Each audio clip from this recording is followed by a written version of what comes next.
Welcome to Let's Talk Fashion, powered by Bangalore Fashion Week. I'm here with designer Ganesh Nallari, who's just showcased his collection Madhyamaka at the 22nd edition of Bangalore Fashion Week. How are you feeling? Great. Yeah? Exhausted, but it's a good exhaustion. Good. Successful show? Well, I can't say. You should ask people around. Well, I definitely loved it. It's a very, very pretty design. Thank you. So, what was your inspiration behind the collection, and how did you come up with the name Madhyamaka? That's very interesting. The inspiration behind the collection is a sketch which I had done about 20 years ago. Oof. Okay. And I just happened to revisit that particular sketch. It's a man and a woman's face, overlapping each other.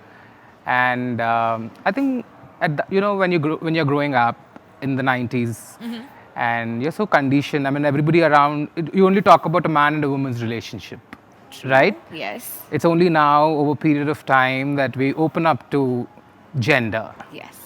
and the third gender, and you accept other relationships as well. Yes. In the sense, we never spoke about sexuality so openly. The same with me, right? During my growing up years, when I did that sketch, I just looked at the world from a man and a woman's point of view. Okay.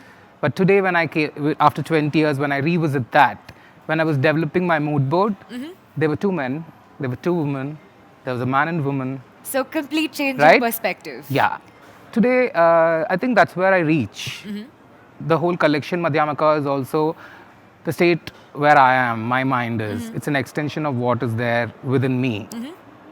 I think that's what I translated that emotion into my clothes. You're clearly a veteran in the industry. Have you ever, how writers face writer's block and things like that, have you ever got to a point where you've suddenly just okay, how do I come up with something next? Have you ever hit a block like that? Absolutely, because for the fact that my last time I presented the collection was in 2017, Oh, when I did okay. this collection called Amma's Wedding Sari. Nice. The name itself says Yes, the that's inspiration explanatory. drawn from the mother's sari, right? And me being the only child and also my sexuality, so I always looked at my mom's sari and I'm like, whom will my mother give the sari to, Oh. right? There's no bahu, there's no daughter, so it goes to me. So, in fact, even the last time I actually draped one of my mom's engagement sari in an interesting way. Nice. Masculine, but then, it's got that little twist to it. Yes.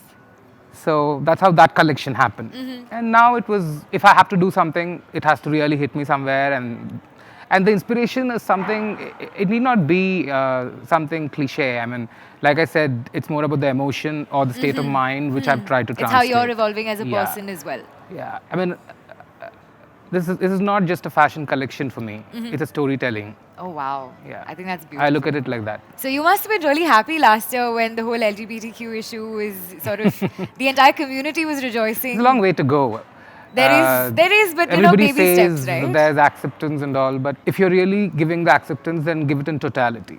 True. Where are the marriage laws? Yeah. Just don't say, oh yeah, you can do it, but don't do this. I think it's a long way to go. Let's put it that way. Okay, cool. So, building off of that, what's your take on freedom of expression through, again, sexuality, through fashion and things like that? How do you think that is going to develop in the future? The whole androgynous Okay. movement which is going on, it's a very good way, direction of experimenting with clothes, experimenting with style. Okay.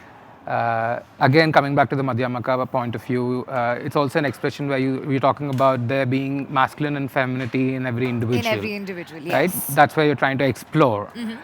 There is a certain energy which is stronger in somebody and a certain energy which is stronger. And there's a masculine and feminine could be stronger. One of them could be strong in every individual. And it also doesn't have to be the same at all times. It's constantly fluctuating. It changes constantly. The emotional side of it, the sensitive side of it. I don't even want to say the sensitive side is only women, but there could also be a man who's sensitive, Definitely, right? So definitely. let's not stereotype and say that is how a woman behaves, Yes. this is how a man behaves. I think there are so many men also who are sensitive. Yes, that's Not true. necessarily gay. There are so many straight men also who are sensitive. Yeah, and I find it so unfortunate that so many people are just misunderstood.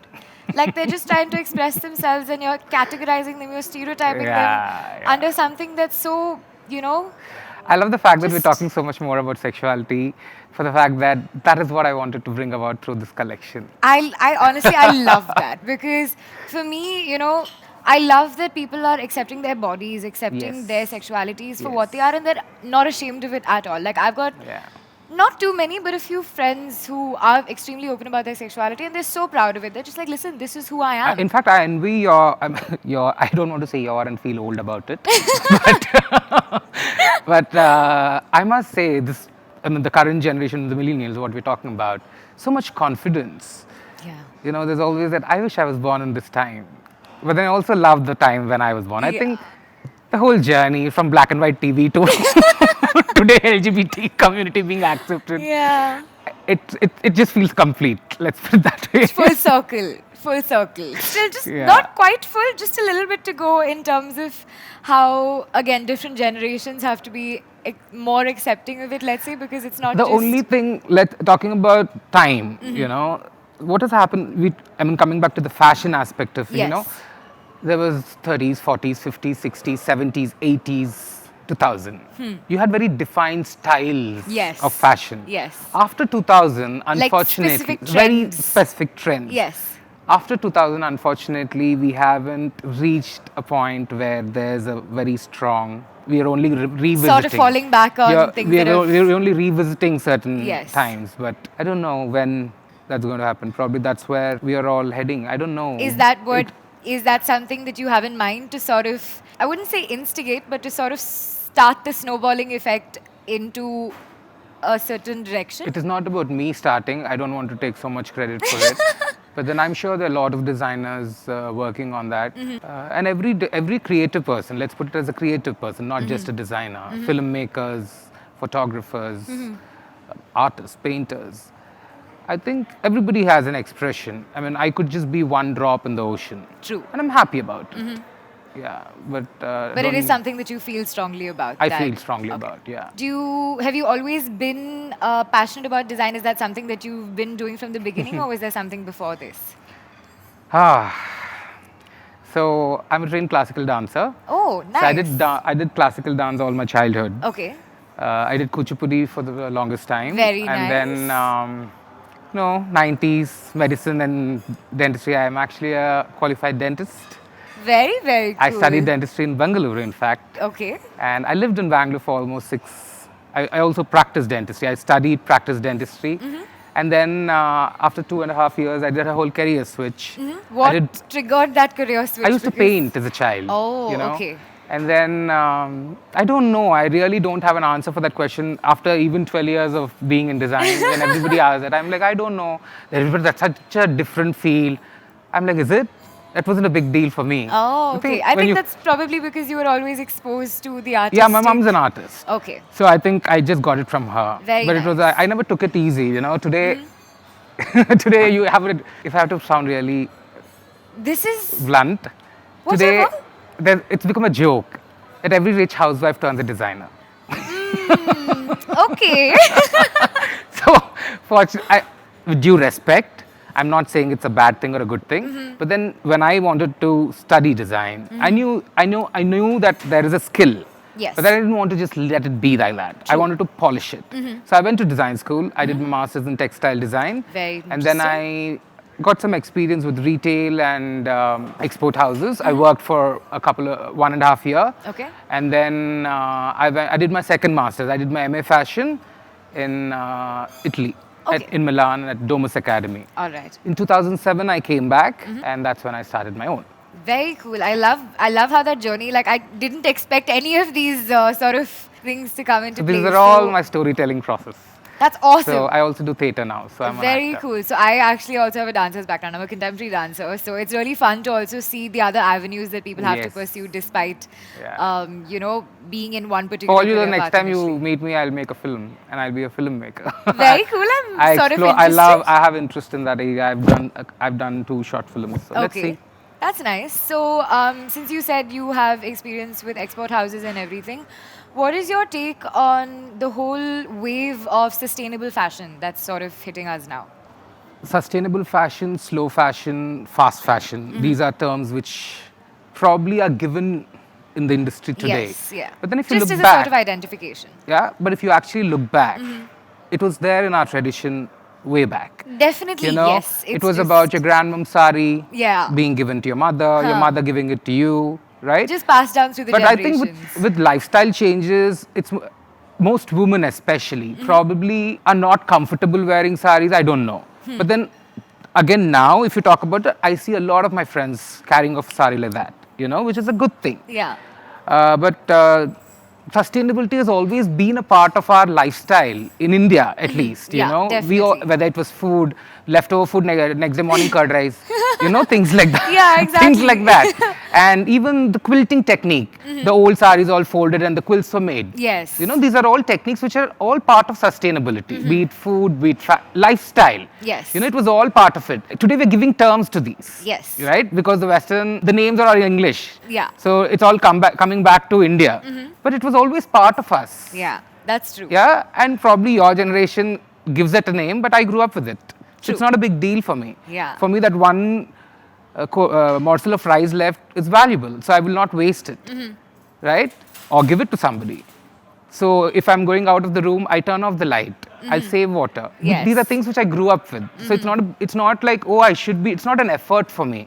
It's not something which I have to try hard. It's just, it comes Because naturally. You don't that's even how have you to think that's how about your it. upbringing is. Yes. It's the same with clothing also.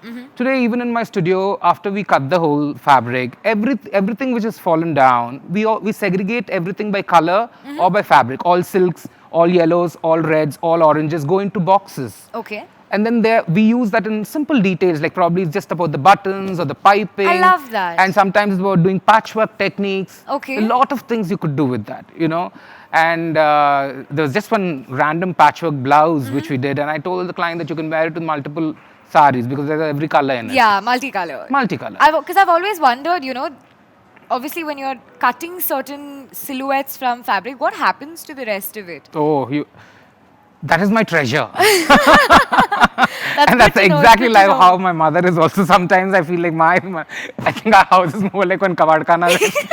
And then we like, oh, let's draw inspiration from this, that egg basket, whatever that thing that you get the cover for the eggs. Yes, the Yeah, cardboard. And at some point I'm like, okay, let's put seeds in that for sapling. Right? Very nice. I think it's great that you're sort It's of part of lifestyle change. continuing that Yeah, lifestyle yeah. instead of sort of It's not a modernizing conscious the way- effort. You grew up with it, so it comes naturally. Yeah, I honestly, I really respect that as well, because it's not every day that you find somebody that's genuinely so passionate about these things because they've grown up with it. It's not something that's been taught per se. It was just Yeah. very instinctive, very naturally born to them, and I really, really like that.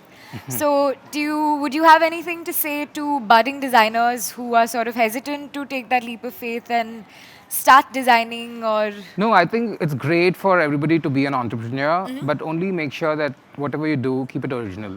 You can drop your inspiration. There's so much around. Yeah. There's so much around, but